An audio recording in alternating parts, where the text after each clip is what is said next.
The sportsman's saying, that if the first beast or the first bird is not missed, the day will be lucky, turned out correct.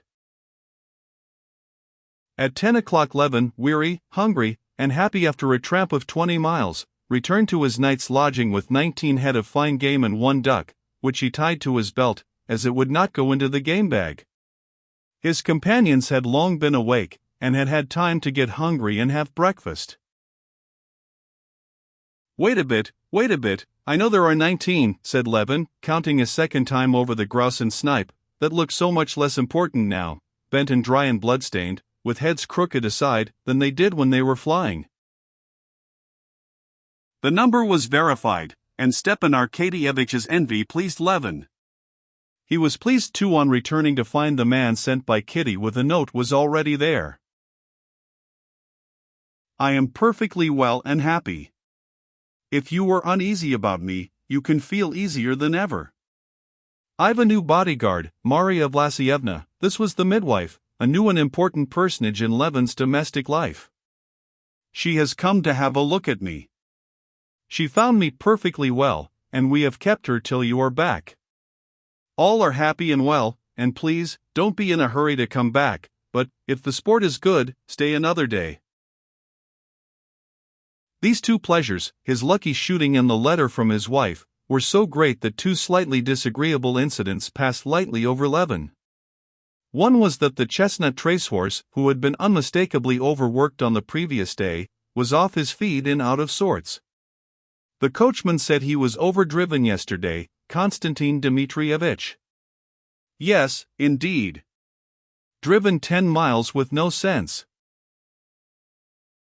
The other unpleasant incident, which for the first minute destroyed his good humor, though later he laughed at it a great deal, was to find that of all the provisions Kitty had provided in such abundance that one would have thought there was enough for a week, nothing was left.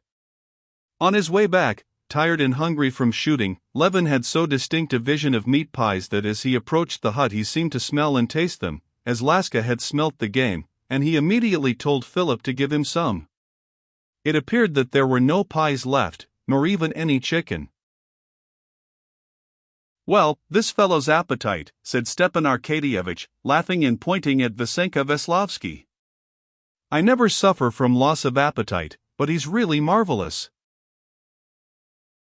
Well, it can't be helped, said Levin, looking gloomily at Veslovsky.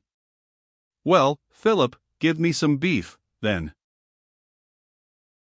The beef's been eaten, and the bones given to the dogs, answered Philip. Levin was so hurt that he said, in a tone of vexation, you might have left me something, and he felt ready to cry. Then put away the game, he said in a shaking voice to Philip, trying not to look at Vasenka, and cover them with some nettles. And you might at least ask for some milk for me. But when he had drunk some milk, he felt ashamed immediately at having shown his annoyance to a stranger, and he began to laugh at his hungry mortification.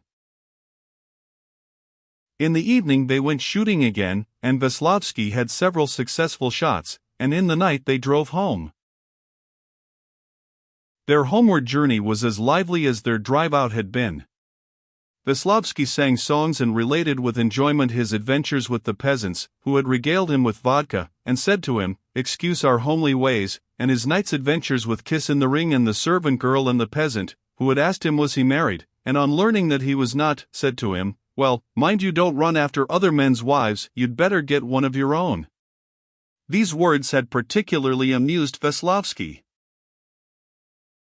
Altogether, I've enjoyed our outing awfully. And you, Levin? I have, very much, Levin said quite sincerely. It was particularly delightful to him to have got rid of the hostility he had been feeling towards Vasenka Veslovsky at home, and to feel instead the most friendly disposition to him,